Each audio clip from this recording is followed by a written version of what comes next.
Welcome back to the Deep Dive.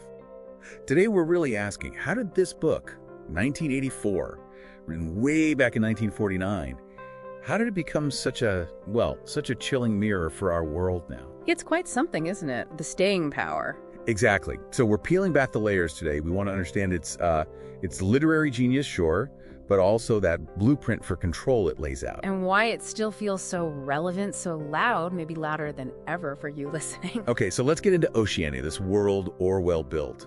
What's truly fascinating is how deliberate the control is. It's meticulous. Absolutely. Not just one blunt instrument, but a whole toolbox. Right, like the omnipresent surveillance. You got Big Brothers watching you literally everywhere. And the telescreens, those two-way monitors, watching and listening, constant pressure. And then there's the Ministry of Truth.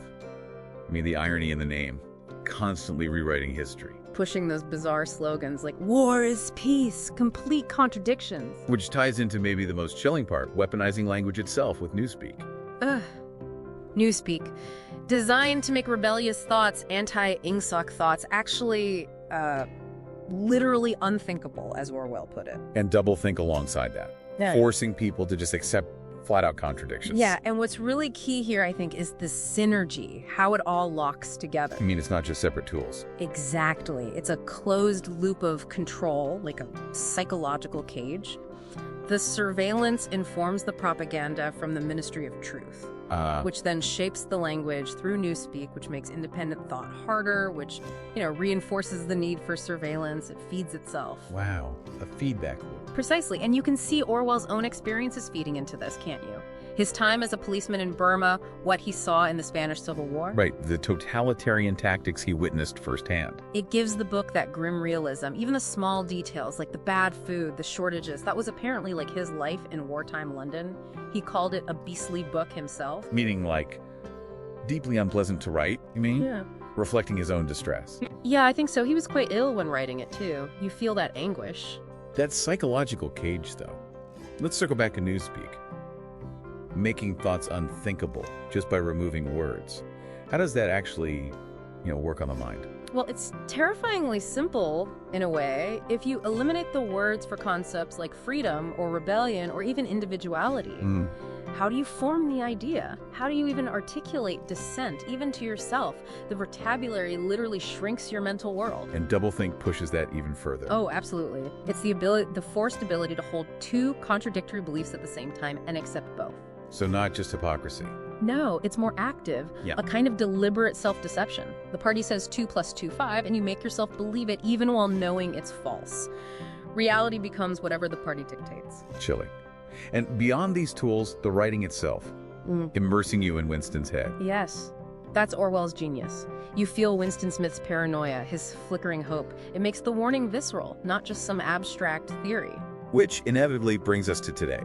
How much of this is actually sort of seeped into our reality? That's a million-dollar question, isn't it? We use Orwellian all the time now. It's probably the most common literary adjective describing things bad for a free society. And terms like Big Brother, doublethink, even thoughtcrime, they're just part of our vocabulary. So why? Why does it stay so relevant? Well, you see the obvious parallels, right? Mass data collection, facial recognition everywhere. Sure. Some point to things like China's social credit system as a direct echo. Definitely echoes, though you could argue the explicit top-down Big Brother isn't quite our main reality in, say, Western democracies. Maybe that misses the point slightly. Perhaps, because the deeper, maybe more unsettling thing Orwell might have underestimated is our own role, our self-surveillance. Meaning the threat isn't just some external Big Brother forcing screens on us. It might also be our own complacency, our willingness to trade privacy for convenience. We invite the surveillance in ourselves sometimes, through tech, social media. Exactly. We might be building the cage ourselves, piece by piece, without fully grasping the long-term consequences.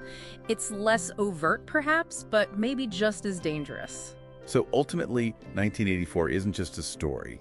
It's this enduring, urgent warning. Absolutely. A call to constantly question authority, to cherish basic freedoms. And its power, really, is showing how that fight for freedom often starts with the fight for words, for language itself. And protecting the very core of being human. Thinking for yourself, love, connecting with others authentically, all the things the party tried to crush. It really makes you consider what's left when all that is systematically dismantled. So a final thought maybe for you listening. Which freedoms are you consciously choosing to protect day to day?